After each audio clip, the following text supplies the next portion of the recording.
वट सावित्री व्रत कथा पूजा विधि। बड़े विस्तार से मिलेगा व्रत का संपूर्ण लाभ और फल। Welcome to my YouTube channel Gyan Sagar. ज्ञान सागर में आपका बहुत बहुत स्वागत है। ज्ञान सागर को सब्सक्राइब करने के लिए ज्ञान सागर 602 पे सब्सक्राइब करें। वट सावित्री व्रत की पूजा विधि का पूरा विस्तार से वीडियो हम आपके सामने लेके आए हैं। अगर वीडियो पसंद आती है तो हमारे चैनल को लाइक शेयर कमेंट करना ना भूलें। इस चैनल पर सिर्फ धार्मिक और वीडियो कथा आपके सामने प्रस्तुत होगी। तो चलिए जानते हैं सावित्री सत्यवान की कहानी के बारे में। वट सावित्री व्रत कथा स्कंद पुराण में बताया गया है कि हर सुहागन स्त्री को वट सावित्री व्रत की पूजा करने के बाद वट सावित्री व्रत की कथा का पाठ जरूर करना चाहिए। स्कंद पुराण में बताया गया है कि वट सावित्री की कथा का पाठ करने से देवी सावित्री का ध्यान पूजन वट वृक्ष के नीचे करने से सुहाग की उम्र लंबी होती है और पति का प्रेम और सुख बना रहता है। इससे माता सावित्री की कृपा से घर में उन्नति भी होती है। तो आइए जानते हैं विस्तार से कि वट सावित्री व्रत कथा जैसा पुराण और पुस्तकों में दिया गया है, और साथ जानते हैं कि वट सावित्री व्रत की पूजा विधि। देवी सावित्री कौन है और किसी विधि विधान से वट सावित्री व्रत को करना चाहिए। तो वट सावित्री व्रत का संपूर्ण लाभ पाने के लिए हिंदी में पढ़ें स्कंद पुराण में वर्णित वट सावित्री व्रत की कथा विस्तार से। वट सावित्री व्रत कथा का वर्णन स्कंद पुराण में है।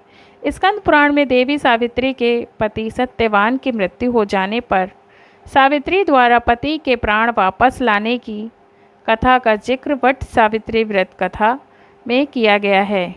इस कथा में विषय में कहा गया है कि यह कथा सौभाग्य प्रदान करने वाला है, इसलिए वट सावित्री व्रत के दिन वट वृक्ष के नीचे सुहागन स्त्रियों को वट सावित्री व्रत की इस कथा का विस्तार पूर्वक पाठ करना चाहिए और सुहागन महिलाओं को इस कथा को सुनना चाहिए। इससे सुहाग की उम्र लंबी होती है और वैवाहिक जीवन में प्रेम सुख और समृद्धि की प्राप्ति होती है। वट सावित्री व्रत कथा हिंदू धर्म में एक महत्वपूर्ण कथा है जो विवाहित महिलाएं द्वारा अपने पति की लंबी आयु और परिवार की सुख समृद्धि के लिए व्रत के रूप में मनाई जाती है। इस व्रत की कथा का मुख्य पात्र सावित्री और सत्यवान हैं।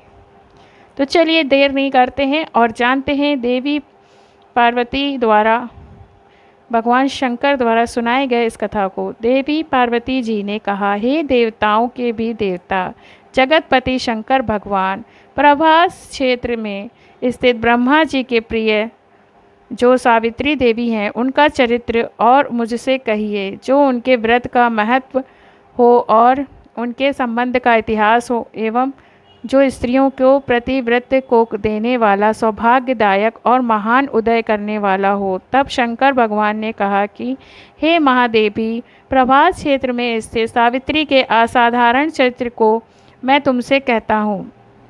हे महेश्वरी, सावित्री स्थल नामक स्थान में राज्य कन्या सावित्री ने जिस प्रकार से उत्पन्न वट सावित्री व्रत का पालन किया, मध्य देश के एक धर्मात्मा राजा रहता था जो सभी प्राणियों के हित पर तत्पर रहता था। उसका नाम अश्वपति धर्मात्मा क्षमाशील सत्यवादी होने पर भी राजा संतान रहित था। एक समय वह राजा प्रभास क्षेत्र में यात्रा करते हुए पहुंचा और सावित्री स्थल पर आ गया। वहां पर राजा ने अपनी रानी के साथ इस व्रत को किया जो सावित्री व्रत नाम से प्रसिद्ध सभी प्रकार की कामनाओं को पूर्ण करने वाला है।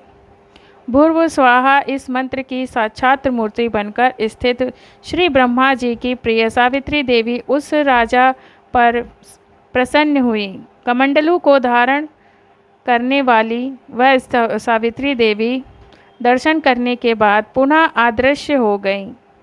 लेकिन देवी के दर्शन के पुनः से कुछ दिनों बाद अश्वपति के घर में देवी के समान रूप वाली कन्या का जन्म हुआ जो देवी सावित्री के अंश से ही उत्पन्न हुई थी। देवी सावित्री की प्रसन्नता से प्राप्त हुई सावित्री की पूजा करने के बाद उत्पन्न कन्या का नाम भी सावित्री रखा गया।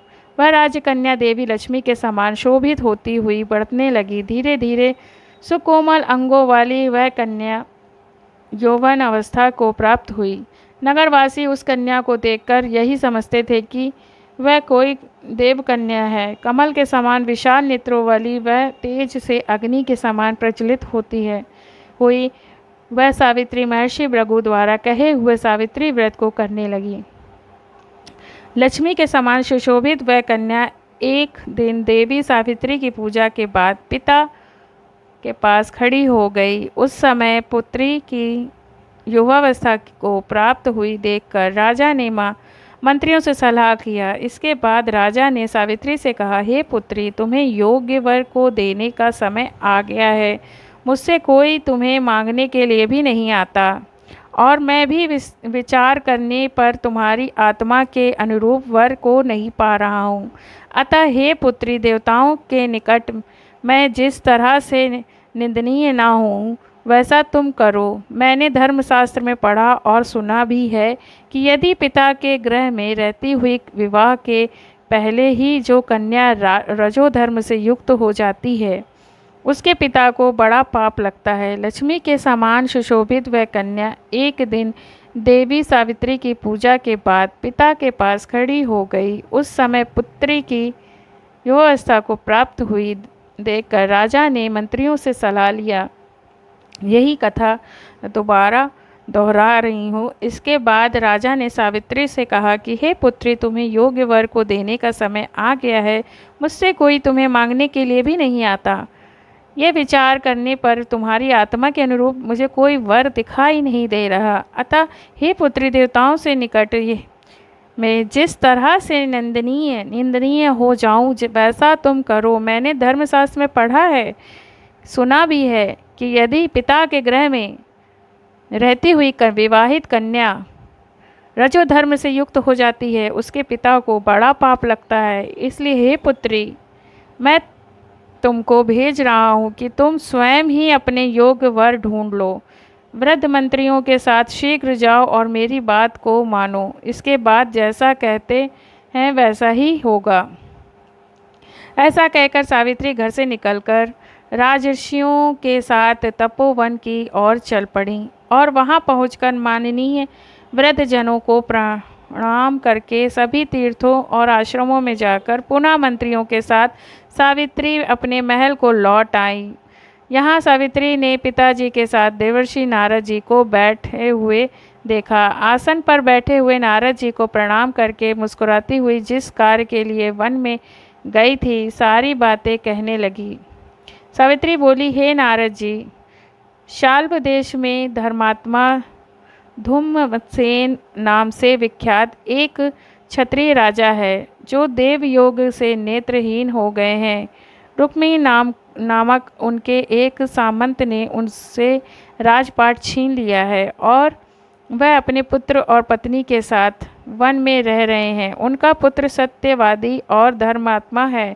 उसे ही मैंने मन में पति रूप में वर्ण किया है। नारद जी सावित्री के वचनों को सुनकर बोल पड़े, हे राजन, सावित्री ने यह बड़ा कष्टप्रद कार्य कर डाला।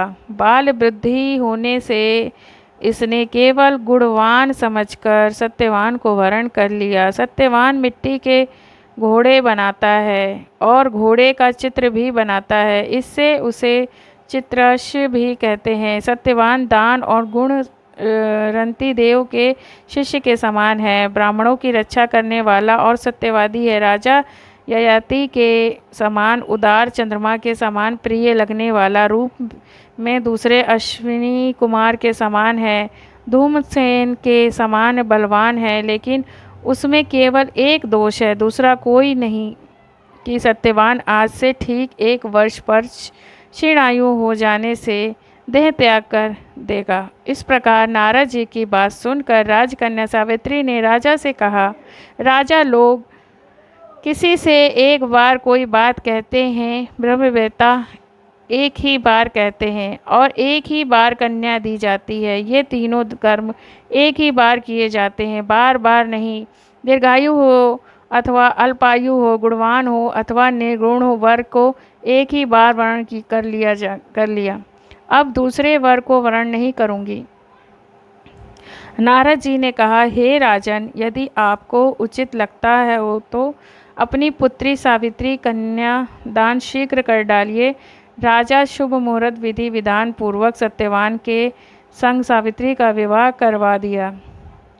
सावित्री अपने पति को पाकर ऐसे प्रसन्न थी जैसे उसे पुण्यवान पुरुष स्वर्ग को पाकर प्रसन्न होता है। सावित्री उस सत्यवान के साथ आश्रम में रहते हुए नारद जी की कही हुई बात को याद करती रहती थी और उस दिन को गिनती रहती थी कि जब सत्यवान देह त्याग कर चले जाएंगे। जब सत्यवान के मरण के केवल 3 दिन शेष रह गए, तब सावित्री ने निराहार रहने का व्रत लिया और तीसरे दिन सुबह स्नान करके देवता और पितरों को पूजन किया। फिर सास ससुर की चरण वंदना करके वह भी पति के साथ जंगल की ओर चल पड़ी। जंगल में लकड़ी काटते काटते अचानक से सत्यवान के सिर में दर्द होने लगा। सावित्री ने कहा कि आप कुछ देर मेरी गोद में सिर रखकर सो जाइए, फिर हम आश्रम की ओर चलेंगे। जैसे ही सत्यवान सावित्री की गोद में लेटे, वैसे ही सावित्री ने देखा कि सांवले पिंगल वर्ण वाले किरीटधारी पित्त वस्त्र पहने हुए साक्षात सूर्य के समान उदित हुए पुरुष उनके सामने खड़े हैं। सावित्री ने उन्हें प्रणाम किया और उनसे पूछा कि आप कौन हैं। इस पर यमराज ने कहा कि मैं सब प्राणियों के लिए भयंकर और कर्मानुसार उनकी उचित दंड देने वाला यम हूँ। सो हे पतिव्रता सावित्री, समीप में पड़े हुए तुम्हारे पति की आयु समाप्त हो गई है, इसे यमदूत पकड़कर नहीं ले जा सकेंगे, इसलिए मैं स्वयं आया हूँ। ऐसा कहकर फांस के लिए हुए यमराज ने सत्यवान के शरीर से अंगुष्ठ मात्र शरीर वाले जीवात्मा को बलपूर्वक निकाल लिया। इसके बाद यमपुरी की ओर चलना शुरू किया। सावित्री भी यम के पीछे पीछे चलने लगी। यमराज ने सावित्री से कहा कि कोई भी जीव बिना आयु समाप्त हुए यम मार्ग से नहीं जा सकता। सावित्री ने यमराज से कहा कि आप जैसे सज्जन पुरुष के साथ मैं चल रही हूँ, मेरे पति आपके साथ हैं, तो मुझे आपके साथ चलने में कोई शर्म नहीं, ग्याली नहीं हो रही है। दूसरी बात, स्त्रियों के लिए इस पृथ्वी लोक में पति को छोड़कर कोई अन्य स्थान नहीं है, इसलिए मैं आपका अनुगमन कर रही हूँ। सावित्री की मधुर बातें सुनकर यम ने कहा कि मैं तुम्हारी बातों से प्रसन्न हूँ, इसलिए जो इच्छा हो वर मांग लो। सावित्री ने तब यमराज से अपना खोया हुआ राज्य, सास ससुर की आँखों की रोशनी और 100 पुत्रों का वरदान मांग लिया। अपने वरदान में जाल में फंसकर यमराज ने सत्यवान की आत्मा को मुक्त कर दिया और सावित्री को लौटा दिया। सावित्री पति के साथ अपने आश्रम लौट आई। सावित्री ने सावित्री देवी का व्रत किया, जिसके प्रभाव से सास ससुर की आँखों की रोशनी लौट आई। इनका राज्य भी मिल गया और 100 पुत्र हुए। वट सावित्री पूजा विधि। तो दोस्तों, जो भी इस कथा को सुनती हैं सुहागन महिलाएं, उनके सुहाग में बढ़ोतरी आती है और सुख समृद्धि का भी बढ़ोतरी होती है। तो ये कथा ज़रूर सुने और आइए जानते हैं वट सावित्री पूजा की विधि के बारे में। शिव जी ने देवी पार्वती से कहा कि सावित्री व्रत के दिन प्रातः स्नान करके सास ससुर को आशीर्वाद लेना चाहिए। वट वृक्ष के समीप बैठकर पंचदेवता और विष्णु भगवान का आवाहन करना चाहिए। 3 कुश और तिल लेकर ब्रह्मा जी को देवी सावित्री का आह्वान करें। ओम नमो ब्रह्मांड एवं सावित्री यह इस तिष्ठ सुप्रतिष्ठा भव। इसके बाद जल, अक्षत, सिंदूर, तिल, फूल, माला, नवेद, पान अर्पित करें। एक आम या अन्य फल लेकर उसके ऊपर से वट पर जल अर्पित करें। यह आम पति को प्रसाद रूप में खिलाना चाहिए। कच्चा सूत लपेटते हुए 7 या 21 बार वट की परिक्रमा करें। वैसे 108 बार वट की परिक्रमा को सर्वोत्तम माना गया है। इस व्रत को पारण करने चने से करना चाहिए। क्योंकि काले चने के रूप में ही सावित्री को उसके पति के प्राण यमराज के ने लौटाए थे। तो जो जो महिलाएं सुहागन हैं इस कथा को ज़रूर सुनें और अपने वट सावित्री व्रत को संपूर्ण करें। अगर आपको ये वीडियो पसंद आई हो तो हमारे चैनल को लाइक शेयर कमेंट कर ज़रूर करें। धन्यवाद।